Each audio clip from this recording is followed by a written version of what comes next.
4. Wow. Hello mga kabasic, welcome again sa ating YouTube channel, Motorcycle Basic Mechanic, wherein we can learn repairs and tutorials and vlogs. Please subscribe and click the bell for the updates of our latest videos. Thank you so much and God bless everyone.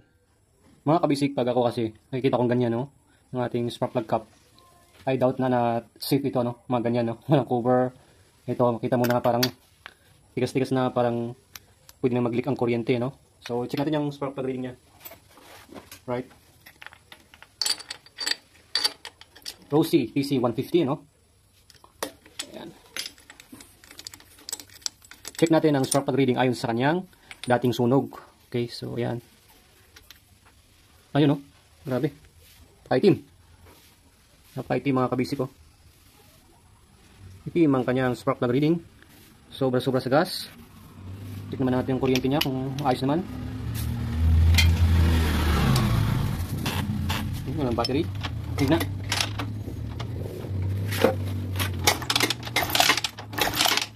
Okay, bakas naman. Bakas naman. So, ayusin natin yung tono niya. Napaka-kristal sa gasolina.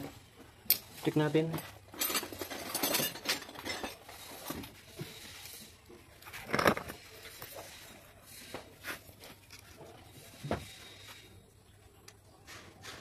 Half.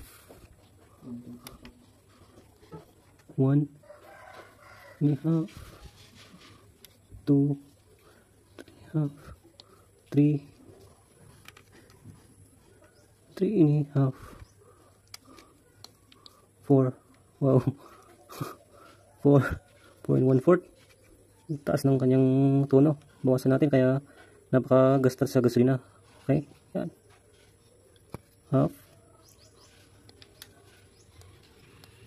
1 and a half. 2 and 2 and a half. Yan lang. 2 and a half lang kasi. Okay. Alright. So, linisin natin yung spark plug. And then, check natin yung plug pan. Check natin.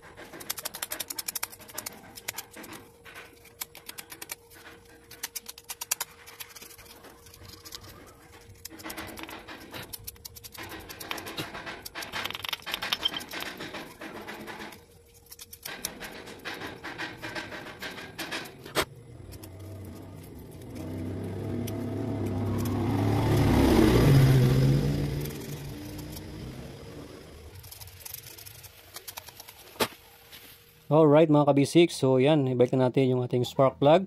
Pagkatapos nating nalinisan, syempre, i-reading natin to, no?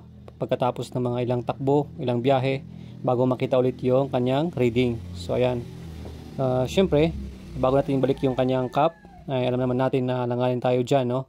Kaya kailangan muna natin siyang i-tape ng electrical tape para hindi makapasok, syempre, ang tubig. Okay, at possible may leak na yan ng kuryente. Kaya kailangan i-tape na rin natin yung kanyang cap. Yung dugtungan ng high tension wire sa ating spark plug cap.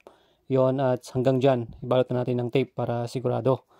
Para kahit umulan ng malakas at maulanan yan or yan ay magdikit sa ating body ground ng motor natin, hindi siya mapapalya yung kanyang andar, no? At mamamatay. Okay, yan. Kaya i-tape na natin. Alright.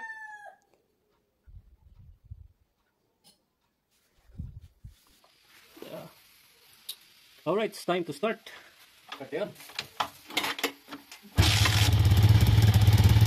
So yun mga kabisik, napansin niyo na tumaas yung kanyang idle kasi nga is binawasan natin yung gas. Okay? Kasi syempre pag binawasan mo ng gas ay tataas yung idle niya. Okay?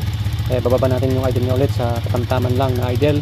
Kasi syempre pag nilawagan mo kasi yung tunuhan, syempre bababa yung idle niya. So pag hinigpitan mo, tataas siya. Kaya dapat pag nag-higpit tayo sa kanyang tunuhan, binawasan natin ng gas at syempre tataas yung idle niya, so bababa natin ng konti. Alright, so okay na. And thanks so much for watching. God bless. Please share, like, and follow.